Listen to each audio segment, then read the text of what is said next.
Yo la famille, très gros week-end de football à venir. Deux matchs que je ne rate pour rien au monde. Le classique Paris Saint-Germain Olympique de Marseille et le vrai classico entre guillemets FC Barcelone Real de Madrid qui se joue au Santiago Bernabéu. Je vais donc analyser ces deux rencontres, vous donner mes pronostics, mais donner mes impressions sur ces deux matchs. Et juste un petit rappel les gars, comme pour beaucoup de grosses rencontres de football, je suis en live dès le coup de sifflet final. Le match se termine 30 secondes, 2-3 minutes après grand max. Je suis en live sur ma chaîne YouTube pour le débrief. Donc voilà la famille, après PSG Marseille ou après Real Barcelone, si vous le voulez, je serai directement live sur ma chaîne YouTube. Donc n'hésitez pas à nous rejoindre, on est de plus en plus nombreux, ça fait plaisir. Merci à tous ceux qui sont là. On est donc parti pour analyser ces deux matchs. Avant de vous donner mon avis sur ces deux matchs et de vous donner mon pronostic, j'aimerais juste faire un jeu avec vous. Dites-moi dans les commentaires vos deux pronostics avec le score exact. Par exemple, vous me dites 1-0 Paris, 1-0 Barcelone. Parmi ceux qui ont bon sur les deux scores, je tirerai au sort et j'offrirai un maillot de mon partenaire Le Maillot de Foot avec lequel vous avez toujours le code BR10 pour moins 15% sur les maillots qui sont des maillots vers les 30€. Donc avec moins 15%, ça vous fait moins de 30€ le maillot. J'attends vos pronostics dans les commentaires la famille et on est parti pour analyser tout ça. Le premier match représente pour moi le match le plus important de la saison avec des souvenirs inoubliables comme le coup de Franck Cavani qui a éteint le Vélodrome ou encore les doublés de Guillaume Moirot ou de Zlatan Ibrahimovic qui ont bercé ma jeunesse, mon adolescence, voire mon enfance. J'ai aussi des souvenirs de Ronaldinho sur l'ordinateur familial quand j'étais plus jeune à regarder ses passements de jambes face à l'Olympique de Marseille sur YouTube. C'est un match très important en tant que supporter parisien, mais en dehors du football, il représente aussi bien plus. C'est la capitale face à la province, surtout la capitale face au sud, avec toute l'histoire qui oppose ce sud de la France et ce nord et qui les rassemble autant qu'il les divise. Le second match, le classico espagnol, l'originel, le vrai classico, c'est pour moi comme pour beaucoup de fans de football le plus grand match de football chaque année. De par l'histoire que possède cette rencontre, les grands noms qui ont participé, mes idoles de jeunesse qui s'y opposaient, Zidane versus Ronaldinho, Cristiano Ronaldo versus Messi.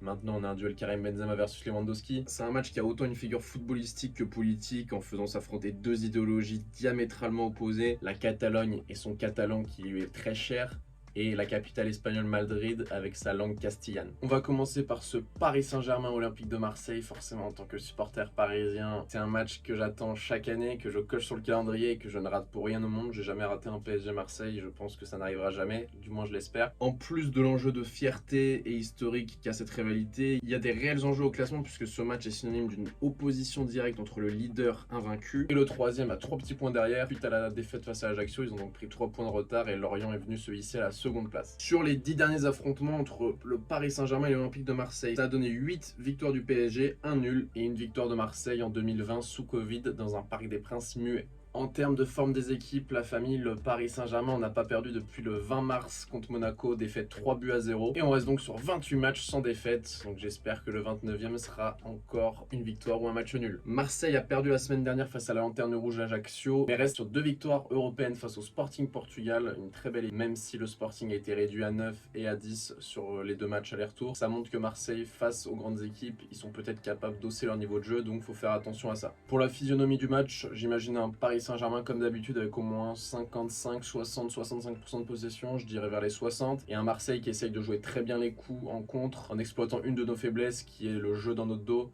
avec un Sergio Ramos qui est absent. On va avoir Mukiele, Danilo et Marquinhos en défense. Donc Marquinhos qui est le libéraux qui va devoir couvrir ça. C'est une de nos faiblesses avec un Hakimi qui monte beaucoup, un Nuno Mendes qui monte beaucoup, là ça va être Bernat. Donc c'est une de nos faiblesses de trouver cet espace dans notre dos.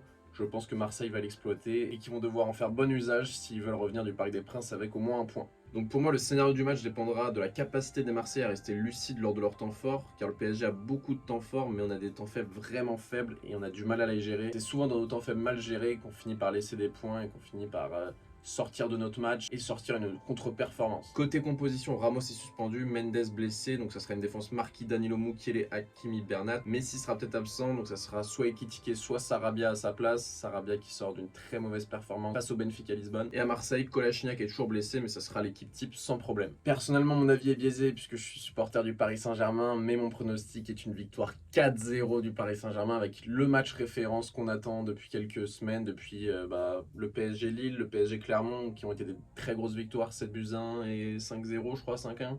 Depuis, on a un peu de mal.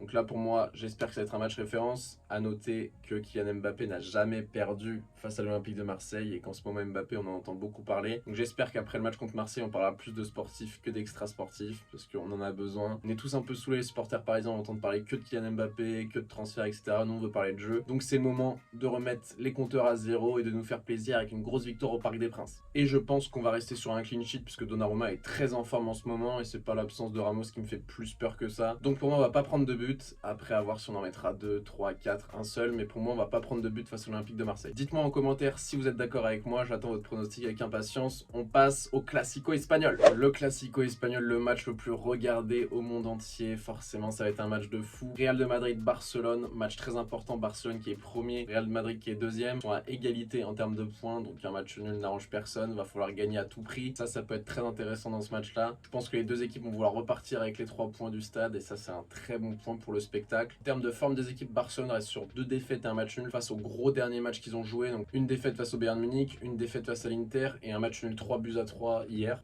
Le Real Madrid, lui, est toujours invaincu depuis le début de saison et leur dernière défaite, justement, c'est face au FC Barcelone en avril dernier. Rudiger est possiblement absent suite à ce qui s'est pris en Ligue des Champions. Là, vous avez tous vu l'image, je vous la remets à l'écran, mais il a été en sang, donc il va sûrement pas jouer. Peut-être qu'il va jouer, on verra bien.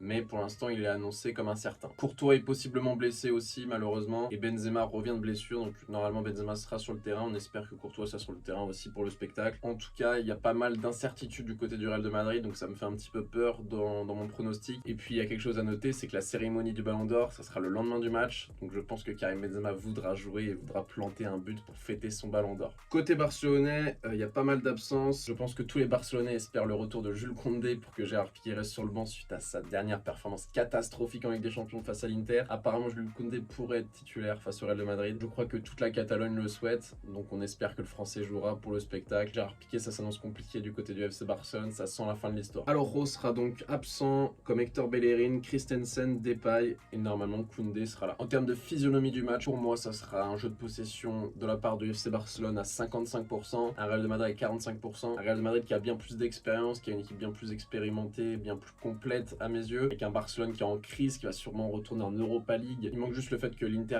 gagne face à Plzen à domicile pour pouvoir envoyer le Barça en Europa League. Donc ça peut être une semaine très compliquée pour le FC Barcelone avec le match nul face à l'Inter et le match à Madrid. Mais pour moi, je vois un Real de Madrid qui domine le match mais qui n'arrive pas à gagner ce match. Je vois un 2 buts partout. Dites-moi ce que vous en pensez dans les commentaires, mais pour moi, je vois un match très serré avec un Real de Madrid meilleur en première mi-temps et un Barcelone qui arrive à se rattraper en seconde mi-temps. Très curieux de voir le premier Classico de Robert Lewandowski, ça peut être vraiment très amusant à voir. Est-ce qu'il va pouvoir allumer le Real de Madrid? On sait que Lewandowski depuis des années était annoncé au Real, là il est du côté du FC Barcelone, peut-être qu'il va marquer face au Merengue. Hâte de voir ça en tout cas, j'attends vos pronostics dans les commentaires. Donc pour moi c'est un 4-0 pour Paris et un 2 buts partout Barcelone-Real de Madrid. N'hésitez pas à me donner vos pronostics, à lâcher votre meilleur pouce bleu pour me récompenser de mon travail et permettre à plus de monde de voir cette vidéo. Je vous remercie les gars, c'était BR10, bonne matinée, bonne journée, bonne soirée, bonne nuit. Peace. I thought I would never be fine. I strive just to say I'm alright.